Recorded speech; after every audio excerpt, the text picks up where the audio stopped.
Hello, I'm Rebecca. This is Carnivore Wellness. Today I want to answer a common question about hunger on the carnivore diet. Many times, advice to new carnivores is eat when you're hungry and eat until you are full or comfortably stuffed. But what if you don't feel hunger? What if your hunger signals are off? How do you know that you're hungry when you're eating a carnivore diet? These are great questions and a good place to start because hunger does feel different on a carnivore diet than it does compared to the way that perhaps you were eating before, either on a more standard American diet or even a diet that was still including plants, seeds, nuts, fruits, veggies, things like that. So when you come to carnivore, your hunger signals will change and shift a bit. A lot of this is due to our hunger hormones regulating. Those hunger hormones are ghrelin as an appetite stimulator and leptin, which is the hormone released when your body is full to know that your body is satiated from the meal that you've just enjoyed. But a lot of times, the hunger signals leading up to mealtime can feel different, and this can cause a little confusion for new carnivores. We've all heard that the number one issue that new carnivores face on a carnivore diet is undereating. So, how do we help get ahead of that problem and mitigate any issues that could cause from undereating in the beginning stages of our carnivore journeys? First of all, it's important to look at what's going to happen to your hunger in general and overall trends that you may experience when you first start carnivore. Very often, new carnivores find that they are simply not hungry. They eat these meals rich in protein and fats, and they feel satiated with very little food and find that they are not very hungry for subsequent meals. So this can be one of the issues that leads to undereating on a carnivore diet, especially in the beginning. That hunger just simply isn't there. And the other thing that can happen is that hunger can open up, usually within a span of 3 to 5 days or so, especially if you are being intentional about having regular routine meals, starting with breakfast, following up with a midday meal and dinner. Some people find that they're fine with just 2 meals a day, but especially in the early days, I like to encourage people to have 3 full meals if indeed that is what their bodies are asking of them. So as you start to engage in regular meal times and frequencies, you may find that your hunger opens up in a very real and distinguishable way. This opening up of hunger occurs around that 3 to 5 day mark with regular meals, and suddenly you may find that you are absolutely ravenous. And there are many reports of new carnivores.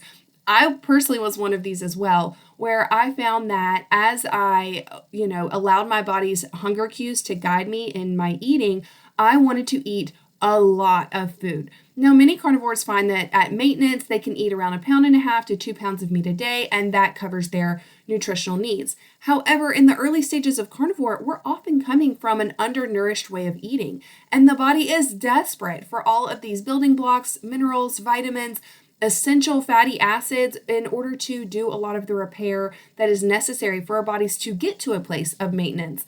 There's a lot of healing that has to take place before we reach that maintenance level. So in doing so, the body will cue you to eat a lot, and you may find that you're ravenous and eating a ton.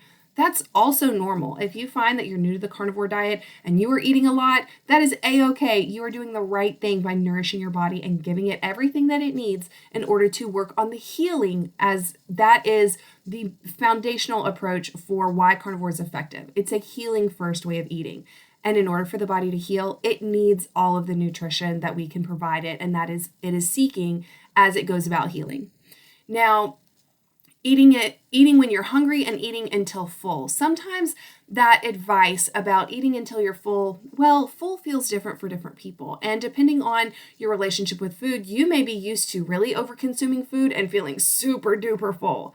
Maybe you don't need to reach that every single time. But if you are someone who does not have a distorted relationship with food and you receive those feedback signals from your body relatively well, and you can recognize I am full and I'm satiated after this meal and push the last few bites of your plate away, then sure, absolutely follow that advice. Eat until you are comfortably stuffed, because otherwise you might be under eating. It's important to make sure that you're getting enough because your hunger signals are different on carnivore. Now, what do I mean by that? When you're, eating a standard American diet, we can all resonate with the experience of being hangry, where, you're irritable and you're upset and you're just like, you have to eat something now. And that's very carb driven. Basically, that is what happens when your blood sugar starts to crash and your body needs another pick-me-up of instant sugar. So it encourages you to go get some carbs.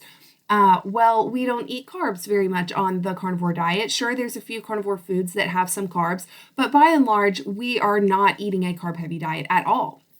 And so hunger feels a little bit different because instead of responding to that drop in blood sugar to spur on your hunger, it comes about as a result of your body, reaching the point where it needs more energy and needs more building blocks, amino acids and fatty acids for fuel and for nutrition and for healing.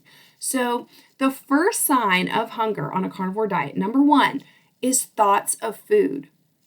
Just thinking about food. Many people find, oh, I love being a carnivore because all of a sudden I don't think obsessively about food.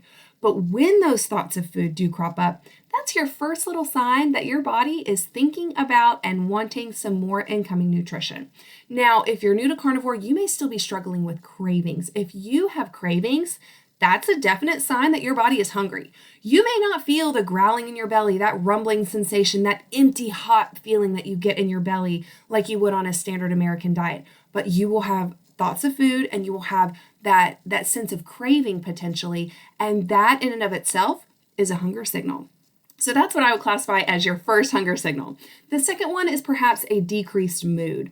You might just be a little bit on the cranky side. You might be feeling a little bit irritable, a little maybe more down, or just a lower energy. Now, I put lower energy as 3 on the list. These kind of go hand in hand. Decreased mood, lower energy, they might be reversible, but essentially I believe that that low mood, that decrease in energy is really a sign that your body is seeking more nutrition. It needs more energy. And so it starts to take place firstly in the brain and in the body. So that's why you get that decrease in mood followed by that low energy feeling. Perhaps you just really don't feel up for doing any of the physical activities, running errands, doing your to-do list like you would otherwise.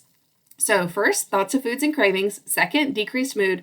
Third, low energy. And the fourth one, this one kind of gets me sometimes, is feeling cold. So I noticed this early on in carnivore. I wouldn't feel hungry in between meals. I could easily go, 6 hours or so between meals, and that was fine. But about 30 minutes or so before I was scheduled to eat, before my body knew to expect food, I would get a little cold, even in the summertime. And I quickly realized that that was a sign that I was hungry. Our cells, our mitochondria are responsible for heat production. And when they run out of fuel, when they run out of, the ketones that they're using for energy to power your body, they start to also not be able to produce the amount of heat to help regulate our body temperature. So that cold feeling can definitely be a sign that you are hungry. And at that point, you might have missed your chance to eat at the opportune window. You don't want to wait till you get cold to eat. You want to catch those earlier signs of hunger and eat in those areas. Eat when you have those thoughts of foods or craving. Eat when you first notice that decreased mood and that lagging energy. That's really the time where you need to be sitting down to eat your meal. By the time you're feeling cold, that's not so great. Your body is really having to get by with less. And, we're in this process of healing and repair. We need to give our body what it needs. We don't want to be taxing it and stressing it in the ways that result in feeling cold. So the fifth thing I put on the list is a growling stomach. Wait, why isn't this higher up on the list? Isn't that how you know you're hungry? Well, on a standard American diet, yes. If you hear your stomach growl, if you feel that sensation, that gurgling feeling in your belly, yes, that is your body asking for food, then you know you're genuinely hungry. But on a carnivore diet, your stomach is not necessarily going to growl first thing. You're going to think of food first. That's your first hunger cue. By the time you get to a growling stomach, you definitely need to eat. So don't wait for that to be your cue. Look out for these other hunger signals prior to that. Now, the last one, this is only a sometimes. This is if you really push it, if you really have not eaten and your body is crying out. And this may be different for everyone. But what I have noticed in myself, and I'm curious what you have noticed in yourself, so please comment that below. What do you feel when you have definitely pushed it way too far in your hunger and you've been ignoring your hunger signals? For me, sometimes that manifests and presents as nausea. I'll get this icky feeling in my stomach where I feel suddenly repulsed by food. I don't want to eat, but that's the exact opposite of what I need to do because that nausea only comes after I've waited way too long and I've missed way too many of the hunger cues, and now my stomach is really having a hard time. I usually start with smaller bites. I eat slowly, but as soon as I start to eat, then that nausea goes away and is replaced by that ravenous hunger because I've been neglecting my hunger signals up to that point in the day. So nausea can be one of those. And the other one is a headache. If you get a headache, this could be a sign that you have pushed it too far with your delaying your meals, and it's time to eat. So please don't let yourself get to that point of nausea and a headache and even a growling stomach before you eat. If you're new to carnivore, your job in these first few weeks and months is to really tune into your hunger signals.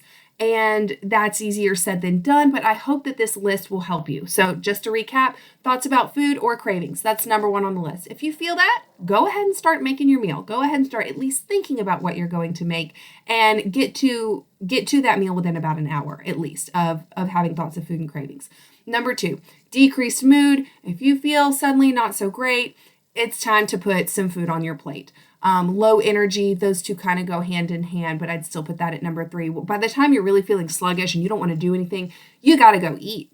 And by the time you have a growling stomach, number four is feeling cold. So if you're feeling cold, definitely you need to eat. Your body is in desperate need of some energy. Your mitochondria need it. So go give them what they need. And number five then is that growling stomach. If you have that growling stomach, you got to eat. You've missed a couple cues. And so in that moment of your growling stomach, go get some food. And then while you're getting that food, think about what hunger cues have I missed? That way you don't do that again in the future. Lastly, number six, these are only the sometimes things that I've noticed: nausea, headache, just not feeling great. Don't push it that far. Make sure you eat prior to reaching those points because you want to make sure you're fully nourishing your body so that your body can heal. That's the whole beautiful point of being on this carnivore diet, is to allow our bodies to heal, repair, and reach optimal health. So it takes time for us to learn these hunger cues. I hit on this in many videos. The healing cycle takes place in a 3-month window of time. So that's why many people suggest when you start carnivore, give it a month, but better yet, give it 90 days. Give it a body's full healing cycle to see what's in store for you.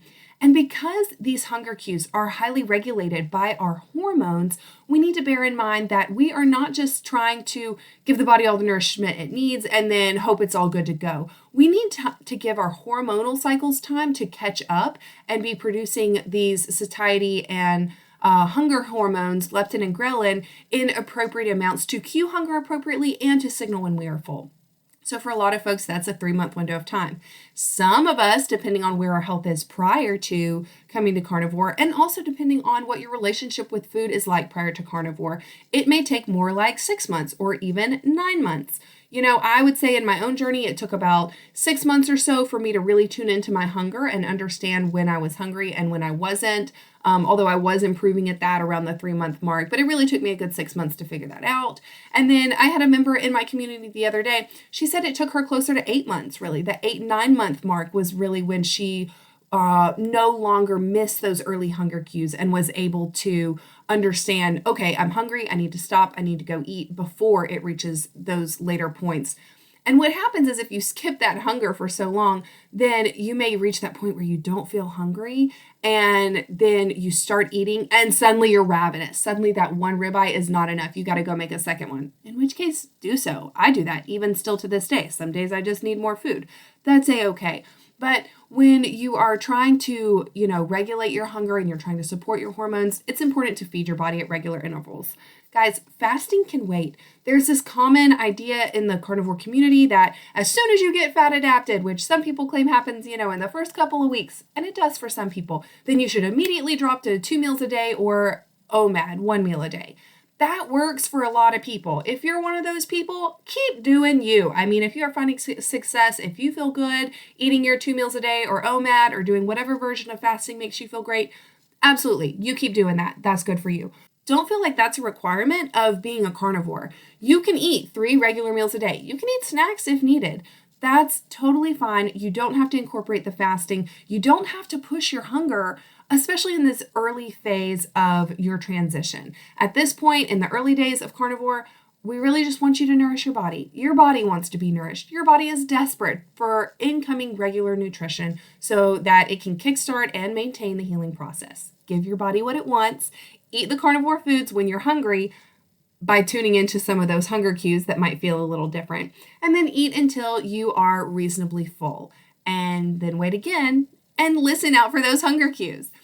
By tuning into your hunger, you give yourself that beautiful gift of learning to listen to your body's feedback. And that is one of the greatest aspects of carnivore, is that your hunger can be your guide. You don't have to follow somebody else's plans or somebody else's advice. At a certain point in carnivore, you reach a point where your body innately knows what it needs, and it will tell you that. Our job in the early days is to learn to listen to what that sounds like and to get those signals from our body and respond appropriately. I would love to hear what kind of hunger signals you've noticed on carnivore and how it's different from perhaps the previous way of eating. I mentioned that I sometimes get that nausea or a headache if I really, really wait too long. What happens if you wait way too long? What do you sense? What do you notice before you kind of have that reality check? Oh, I have missed hunger signals. Very curious. Comment that down below. If you want to come and hang out in a wonderful, supportive carnivore community, I've created the Carnivore Wellness Community hosted on the Mighty Networks platform. I'll put the link down below.